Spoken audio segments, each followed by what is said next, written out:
Salut à tous, aujourd'hui on est à Forbach ou Forbach, enfin je ne sais pas comment on dit. On est donc sur l'installation de Stéphane et Estelle et on va faire une super installation qui va être un peu décalée. C'est une pièce qui va être très fournie, beaucoup de déco. Vous allez voir tous les fans de Marvel et tout ça, on en connaît parmi vous qui ont plein de figurines.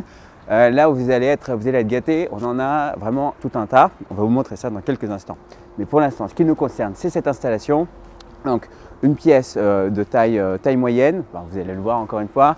Un écran qui va être décentré, deux types d'enceintes différentes qu'on va installer et donc ça va être vraiment particulier.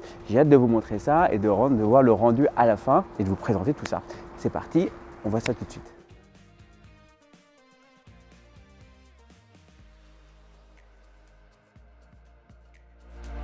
Bon, comme je vous le disais à l'instant, Stéphane est un véritable fan de Marvel, de jeux vidéo et de pop culture. Et ça transparaît assez bien dans la déco de ce grand appartement situé au cœur de Forbach. Ça faisait des années que Stéphane cherchait une solution de home cinéma pour profiter des films et séries dans les meilleures conditions. Alors, comme il me l'a dit lui-même, quand il a vu notre pub Facebook et ensuite nos réalisations sur YouTube, ça lui a pris 15 minutes pour prendre la décision de faire appel à nous. Comme d'habitude donc, on va faire en sorte que le travail soit au moins à la hauteur des espérances de nos clients qu'on chouchoute et pourquoi pas même au-delà. Alors voilà les équipements qu'on va utiliser pour réaliser le rêve de Stéphane et Estelle. Pour commencer, on démarre fort avec le superbe Sony 760ES qui, oui, je sais, est remplacé aujourd'hui par le 790ES mais qui n'existait pas encore lors de ce tournage. Il n'en reste pas moins un projecteur 4K natif à lumière laser ultra performant grâce à sa grande luminosité, son contraste abyssal et une durée de vie de lampe de 20 000 heures. Donc pas de changement de lampe régulier, pratiquement aucun bruit de ventilation, une lumière constante dans le temps. Alors oui, ce jouet a un prix, mais si vous pouvez vous l'offrir, ce serait dommage de vous en priver. Bien entendu, on va le faire disparaître dans notre superbe support motorisé ultra compact Lalululift HC. Et pour magnifier l'image et en tirer les meilleures performances, on utilise bien entendu notre toile technique Infinity montée sur notre fabuleux écran Ceiling Screen Tension. Côté son, on part sur un système Dolby Atmos 5.2.2. Pour ça, on va intégrer 3 enceintes définitives technologie RCS2 au plafond. Et oui, pas d'inquiétude, les enceintes frontales sont au plafond, mais le son paraît réellement sortir de la toile. C'est fabuleux. On prévoit ensuite 2 enceintes similaires dans une version plus compacte pour les enceintes surround, 2 enceintes D8R pour le son 3D Dolby Atmos, 2 caissons de basse ASW610XP qui seront disposés à 2 endroits différents dans la pièce, et pour finir le superbe AVCX 6700 dont je vais vous reparler un peu plus tard dans cette vidéo. Vous le savez, ce qui compte, ce ne sont finalement pas tant les produits que ce qu'on en fait et comment on les intègre et les assemble, alors voyons comment on en vient au bout de notre vision. Si vous aussi vous souhaitez une installation ultra performante et totalement intégrée, utilisez notre configurateur AUHC Atmos, configurez votre système et laissez-nous ensuite le personnaliser avec vous. Bon, on a pas mal de boulot, donc on démarre maintenant, c'est parti. Voilà donc la pièce. Alors, c'est une architecture, enfin c'est une disposition un peu particulière, donc on a vraiment dû regarder, on a aussi fait quelques changements au niveau de l'implantation qu'on avait prévu au départ. Donc, laissez-moi vous expliquer 2-3 choses. Ici, il y a une télé, vous allez le voir en photo. Vous avez une télé ici qui est courbe. C'est une télé incurvée, il n'y en a plus aujourd'hui, mais ces télés-là, du coup, prennent beaucoup plus de place. Et ça, c'est une télé que Stéphane a, et évidemment, il va la garder. Et donc, elle va prendre une certaine épaisseur. On a aussi un deuxième élément, c'est ces étagères sur lesquelles il y a plein de figurines. Vous avez vu, il y a une déco qui est assez fournie. Donc, ce qu'on veut, nous, c'est que la toile, elle sorte ici.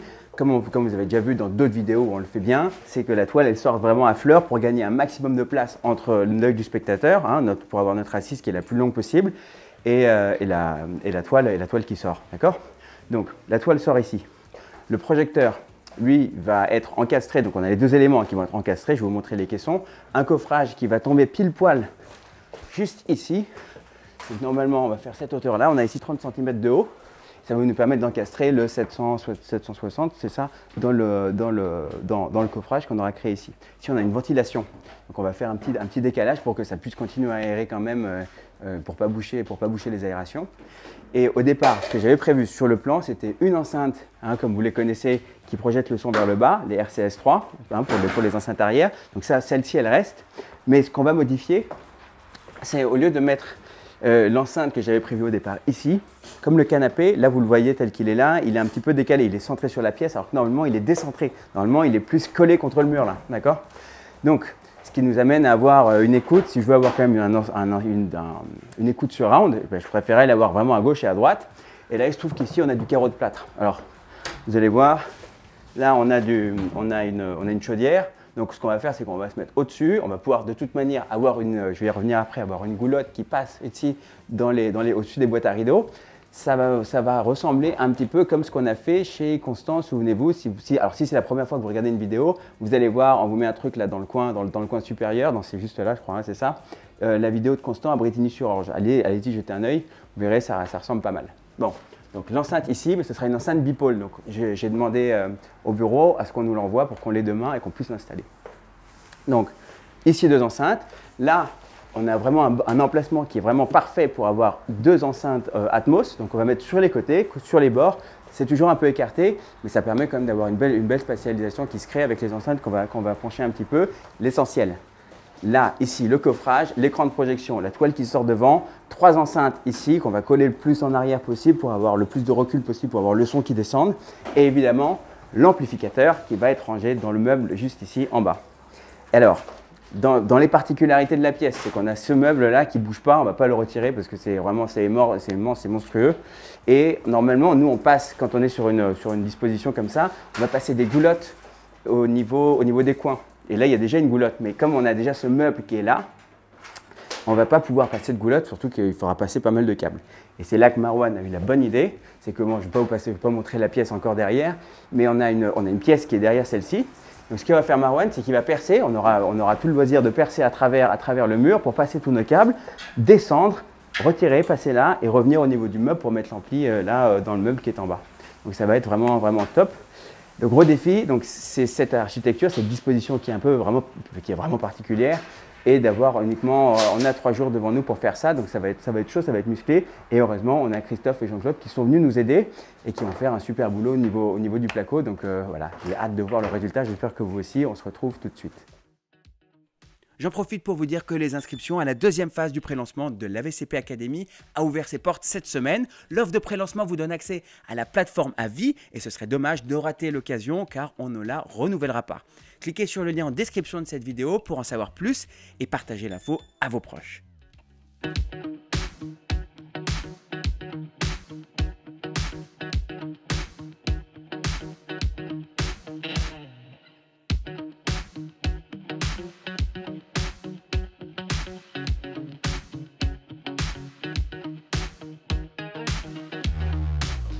Ici, on aura les petites enceintes rondes qui servent à créer l'effet Atmos. Du coup, on va devoir faire des petits caissons pour les encastrer. Et les caissons, on va également les faire un peu inclinés vers l'assise. Pour s'aider, on a fait ces petits gabarits en carton donc qui représentent le profil de notre petit caisson qui sera ici avec l'enceinte encastrée à l'intérieur vers l'assise. Donc on se sert de ces petits gabarits pour faire nos rails, notre structure qui servira ensuite à plaquer le placo pour créer les caissons.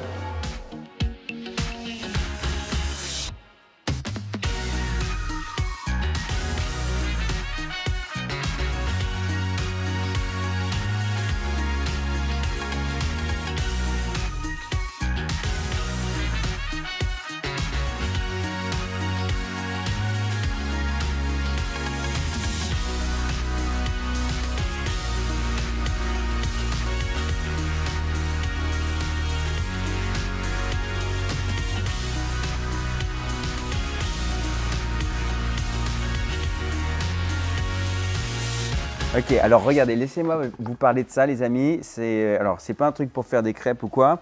Ça c'est un outil qui va vous permettre de découper des ronds comme ça dans le placo et très facilement et très rapidement. Alors c'est l'un de vous, je sais pas, j'ai oublié le nom, c'est quelqu'un qui est en Belgique qui nous avait parlé de ça. Du coup je l'avais transmis à Paul et à Marwan sur WhatsApp, mais ils en avaient déjà commandé un. Donc je pense que voilà, désolé, c'est pas celui-là qu'on a acheté, mais c'est un modèle équivalent qui est assez chouette. Vous avez le lien là, si c'est un truc qui vous intéresse, vous le commandez, c'est sur Amazon, je ne sais pas combien ça coûte. Ça coûte combien? 150. 150 €. Bon, donc voilà, il faut quand même faire quelques trous, mais sinon c'est un super outil. Qu'est-ce qu'on peut faire avec ça? Quelle dimension? On peut faire des trous de 40 mm jusqu'à 305 mm. Ok, donc 4 cm à 30,5 cm, donc voilà, tous les choix possibles. Et voilà, donc là, ça va nous servir pour couper dans la petite boîte, dans la boîte qu'on a fait, le caisson pour l'enceinte, hein, l'enceinte Atmos. Et voilà, donc première utilisation, et c'est parti, non? Ça va bien se passer? Cool. Ce sera top. Nickel.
et c'est la fin de cette première journée d'installation. Alors, je ne reviens pas du boulot qui a été fait, c'est vraiment impressionnant. On a les deux coffrages qui sont faits, mais vous n'avez jamais vu une finition pareille, c'est vraiment magnifique. C'est fait à la perfection. Donc j'ai hâte de voir une fois qu'on aura tout peint, tout enduit, tout poncé et tout ça. Mais ça va vraiment être une belle installation. Le vidéoprojecteur sera posé demain. L'écran de projection de 3 mètres ici, donc on l'a décalé. Tout va normalement à merveille, on a fait les calculs. Donc demain, on installera l'écran de projection, les enceintes, donc l'ensemble de toutes les enceintes. On aura reçu l'enceinte qu'on a changée, parce que oui, ça je vous l'ai dit au début. On avait deux enceintes qui étaient prévues, propulsion par l'arrière. Ben oui, je vous en ai parlé, je m'en souviens à l'instant. Voilà, donc j'ai hâte de voir ça demain. Et normalement, on est prêt, on sera prêt pour après-demain pour avoir finalisé l'installation. Le truc aussi qui est toujours un peu long, c'est la configuration de tout l'ensemble des équipements. Donc si on est trop fatigué, on fera ça vendredi. Et sinon, parce que là on est mardi, et soit on le fera jeudi soir. Donc ça c'est à voir, on le verra ensemble dès demain pour savoir comment ça a avancé.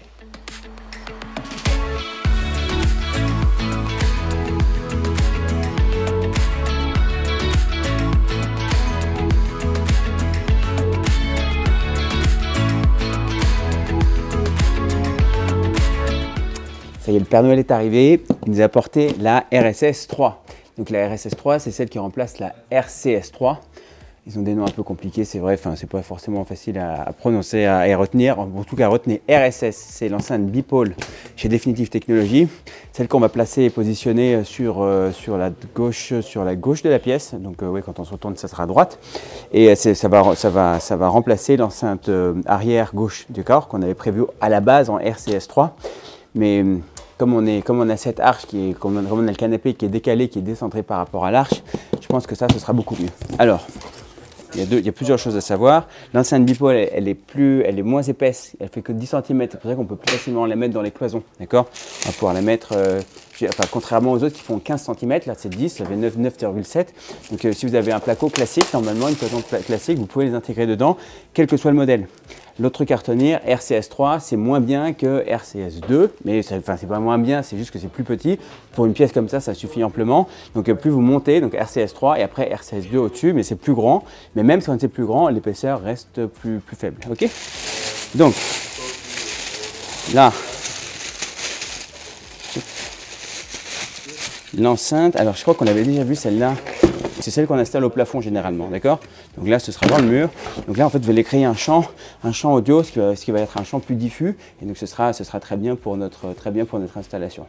Il y aura peut-être une petite différence, mais avec la RCS2 au niveau du son, mais je pense que ce ne sera pas palpable quand on est en scène d'action. Surtout, faites pas ça. C'est pas une enceinte pour être mise devant, c'est que pour les enceintes surround, d'accord? Et voilà. Donc, on va installer ça maintenant dans la cloison là-bas en plaque de plâtre. Et voilà. Et on aura bientôt terminé.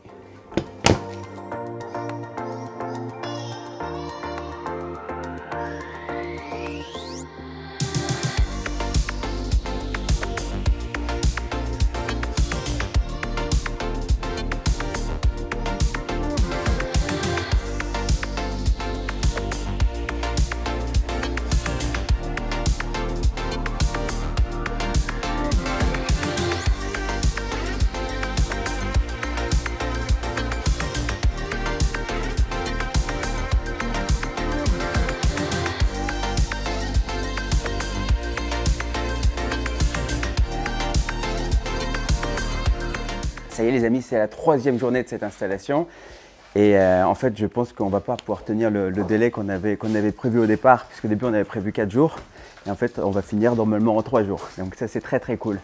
Regardez, nous on est parti hier voir Jean-Alexandre à Strasbourg pour finaliser l'installation. C'est une vidéo, c'est une configuration qui vous intéressera parce qu'on va vous montrer aussi, alors peut-être qu'elle sera déjà diffusée, je ne sais pas dans quel sens elle sera diffusée. Si elle est déjà diffusée, vous avez le lien là-haut, ou c'est là-haut, je ne sais jamais c'est où Ahmed, c'est là-haut? C'est là.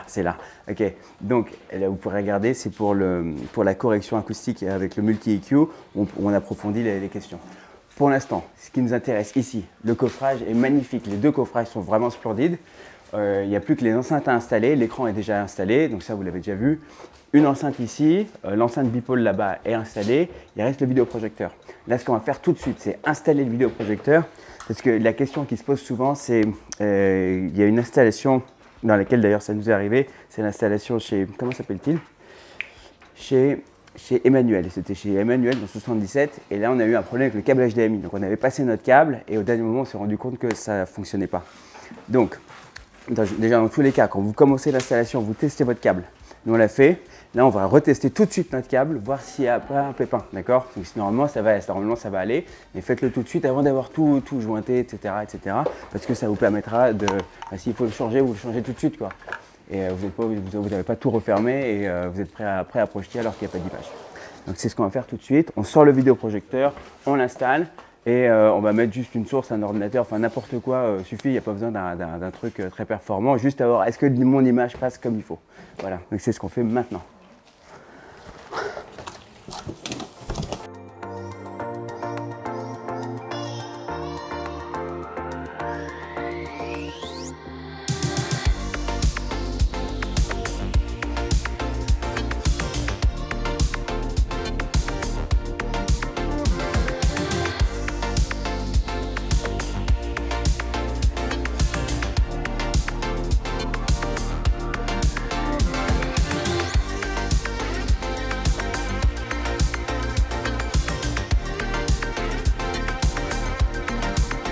Comment est-ce qu'on reconnaît un amoureux du câble?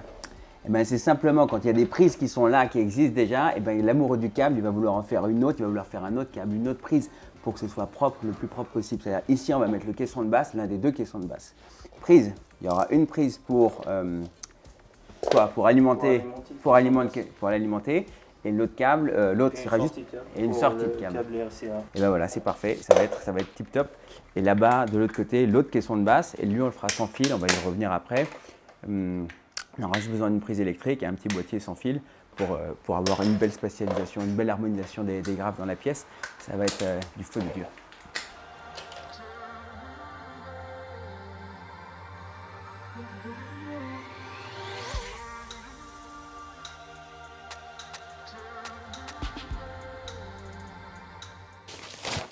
Et voilà la bête. Alors les amis, ça c'est le 6700H et vous me demandez souvent pourquoi est-ce que je devrais prendre, enfin qu'est-ce qui fait la différence entre un ampli plus ou moins cher ou quoi. Ce qui va faire dans les grandes différences, ça va être d'avoir des amplificateurs qui sont plus dédiés pour chaque enceinte, d'accord? Et plus ils sont séparés sur la carte, plus vous aurez un son qui sera pur. Et il y a un truc qui est difficilement descriptible tant qu'on ne l'a pas entendu. En fait, évidemment, si vous mettez, par exemple, souvent on installe des 3700, 2700 même, ça fonctionne bien. Maintenant, c'est quand vous avez, pour la dynamique, donc quand vous avez des scènes d'action, vous allez entendre qu'il y a une certaine limite. Alors, quand vous l'écoutez pour la première fois par exemple, si la première fois vous écoutez un ampli, parce que c'est ça, souvent, ce qui se passe, c'est que normalement, on ne va pas en acheter 15 dans sa vie des amplis. On peut peut-être aller les écouter dans des magasins, mais même là, selon les réglages, selon la pièce, etc., on va entendre différentes choses. Mais un truc qui est vraiment, vraiment essentiel, c'est, enfin, ouais, si vous prenez un ampli, de 2700 par exemple, qui est un très bon ampli, qui fonctionne bien. Je préfère prendre le 3700 quand on peut le faire, parce qu'il n'y a pas une très grande différence de prix, mais vous avez une meilleure amplification. Et bien, vous entendez dans les explosions, par exemple, quand il y a des scènes d'action, l'ampli va, au bout d'un moment, il a du mal à aller au bout, d'accord. Quand vous prenez un ampli plus gros, ça ronronne, c'est incroyable. Donc là, c'est vraiment ce qu'on va voir. Vous avez c'est un truc qui est difficilement explicable. Peut-être que pour les plus audiophiles d'entre vous pourraient l'expliquer plus clairement, mais comment est-ce qu'on peut faire transmettre ce ressentiment qu'on a quand on entend le son qui sort bien. C'est ça qu'on a avec ce type d'ampli, d'accord? Et évidemment, la taille de la pièce va jouer aussi par rapport au nombre d'enceintes aussi que vous allez utiliser. Donc là, on est sur un truc qui va être quand même bien, on est bien dimensionné. Le 6700, on est en 5.1.2, pas 0.4, on ne pouvait pas mettre les deux enceintes supplémentaires en Atmos. Donc ça va envoyer et on aura quelque chose qui sera vraiment fin, puissant, précis. Et j'ai hâte d'écouter ça là-bas. Voilà, top.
Ok, donc 2-3 choses juste avant de mettre l'ampli à l'intérieur, enfin d'abord de connecter les fils, mettre l'ampli dans l'armoire. Et première chose, la prise phono, parce que souvent vous me demandez ouais, est-ce qu'on peut mettre la platine? Bien sûr qu'on peut mettre, vous pouvez mettre. C'est pour ça que ça a l'air aussi complexe, alors qu'en fait ça ne l'est pas tellement un ampli, mais il y a plein de prises pour faire plein de choses qui ne servent pas forcément, dont notamment la prise phono qui est juste là sur celui-ci. Après, elle est peut-être, il y a écrit phono, hein, là où vous le voyez peut-être pas, mais c'est écrit en dessous. Donc vous connectez juste votre câble, là j'en ai un ici, que Stéphane avait déjà ici, donc je vais le prendre. Il suffira juste de le connecter juste là, et puis après vous le connectez à votre platine. Et voilà, après si vous voulez vous acheter des câbles plus stylés ou quoi, après acheter des câbles plus stylés, ça marche très bien. Et puis voilà, ça fonctionne parfaitement. Ensuite, qu'est-ce qu'il y a d'autre à savoir? Ah oui, il y en a un qui disait, oui, pourquoi on dénude avec le cutter? Ce câble-là, il est énorme. Je ne sais pas si ça se voit, là, il est vraiment énorme. Et si on le prend là, avec la pince, ça se plie à chaque fois. Donc, je n'ai pas trouvé d'autres solutions. Peut-être qu'il y a des pinces à dénouer plus grosses, je ne sais pas. En tout cas, le cutter marche bien. Donc, je continue avec le cutter. C'est ce qui me va le mieux pour l'instant.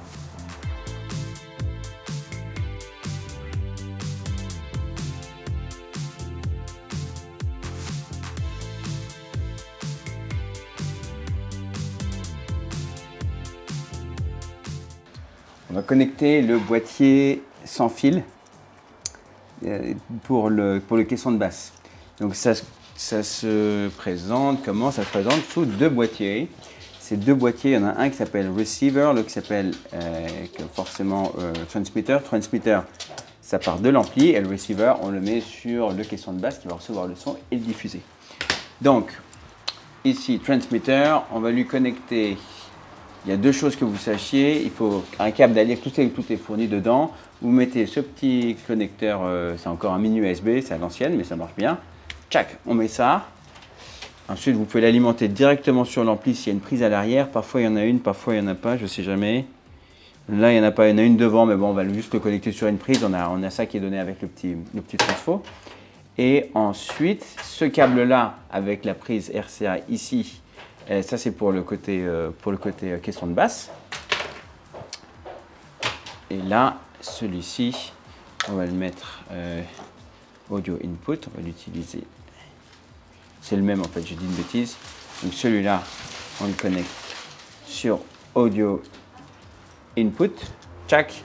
Et ça va sortir du caisson numéro 2. Ça, c'est moi qui l'ai décidé comme ça. Vous pouvez le mettre sur le 1 si vous en avez qu'un. Nous, on en a deux. J'ai pris le premier en câblé qui est juste derrière la caméra, juste derrière vous finalement. Et l'autre qui sera derrière le canapé. Ça nous évitera de passer ce câble qu'on aurait du mal à passer. Voilà, donc c'est super simple. Ça coûte un peu moins de 100 € et ça marche très bien. On l'a déjà testé. On l'avait déjà mis dans une autre vidéo. Mais là aussi, on sait plus jamais quelle vidéo sort avant ou quoi après. Donc en tout cas, vous avez l'info. Si ça vous intéresse, vous avez le lien dans la description. C'est vraiment utile, c'est très pratique et ça marche formidablement bien. On n'a rien à dire dessus. Voilà. Ah oui, dernier truc important pour que l'installation fonctionne bien, c'est de vous abonner directement à la vidéo. Donc là, vous cliquez juste en bas sur abonner et vous appuyez sur la cloche. Comme ça permet d'avoir vraiment une installation qui sera vraiment beaucoup plus efficace. Voilà. Ah oui les amis, si vous avez l'habitude, vous aussi, il y a peut-être des gars qui travaillent, qui sont dans le cable management, comme on appelle ça là. Est-ce que vous avez d'autres astuces que les serre-fils? Alors je sais qu'il y a d'autres astuces, il y a les velcro, il y a des passe-fils en comment ça s'appelle, en tissu là, avec le velcro aussi dessus. Dites-nous ce que vous avez, ce que vous utilisez, et comme ça on peut le partager dans une prochaine vidéo et les acheter, les essayer, voilà quoi. Donc ce serait cool. Parce que les serre-fils c'est bien, mais c'est vraiment définitif. Donc après il faut les retirer. Donc il y a peut-être des choses plus amovibles qui peuvent être utiles. Partagez-nous ça, ce sera cool.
Ça y est, c'est la fin de cette installation. Regardez ce travail. Je suis vraiment fasciné par la qualité de la finition de ces coffrages. Je crois que c'est la plus belle finition qu'on ait jamais réalisée. Regardez ça, le coffrage est absolument parfait. La lumière, alors le plafond, il y a encore pas mal de choses à faire sur cette installation. Stéphane a un peintre qui va venir la semaine prochaine qui va lisser le plafond parce que ici c'est de la fibre, donc il y a pas mal de petites imperfections. Du coup ça va être lissé et vous posez aussi probablement la question sur ces fameuses étoiles qui sont au plafond et vous allez connaître l'histoire de ces fameuses étoiles. En fait il y avait un lustre qui avait d'abord été fixé et un grand lustre, un énorme lustre, et en fait il y avait plein de trous qui étaient partout au plafond et ils ont été recouverts par ces magnifiques étoiles. Donc, ce n'est pas quelque chose qui va rester, c'est quelque chose qui va être retiré et ce sera encore mieux, même visuellement, pour la toile, puisque ça crée des petites réflexions sur les étoiles qui se rejettent sur la toile, donc ce n'est pas forcément idéal. Mais déjà là, vous pouvez voir la qualité du rendu. On est sur une toile de 3 mètres, ça rentre parfaitement. Regardez là, on est à quoi? On est à 2-3 mm, je crois, par rapport à la télé, c'est fantastique. Donc, c'est exactement ce qu'on devait faire. Paul a fait un travail de dingue encore à chaque fois. Vous savez, c'est vraiment ça en termes d'épaisseur par rapport à la télé.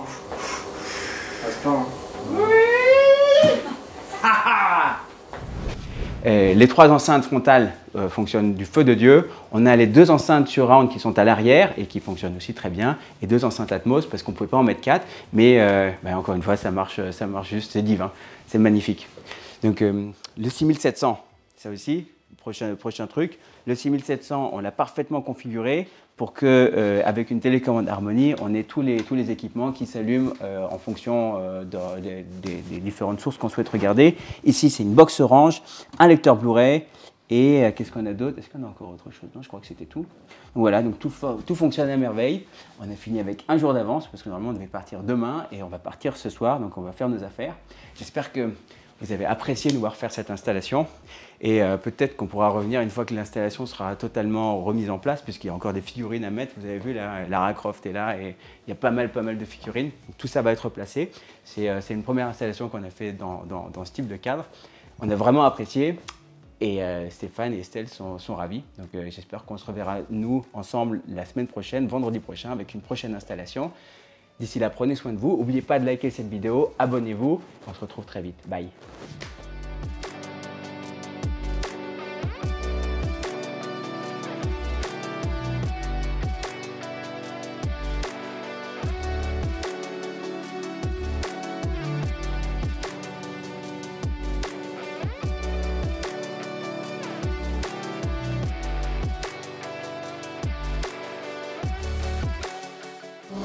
Créateur de toutes choses, prenez mon âme en pitié.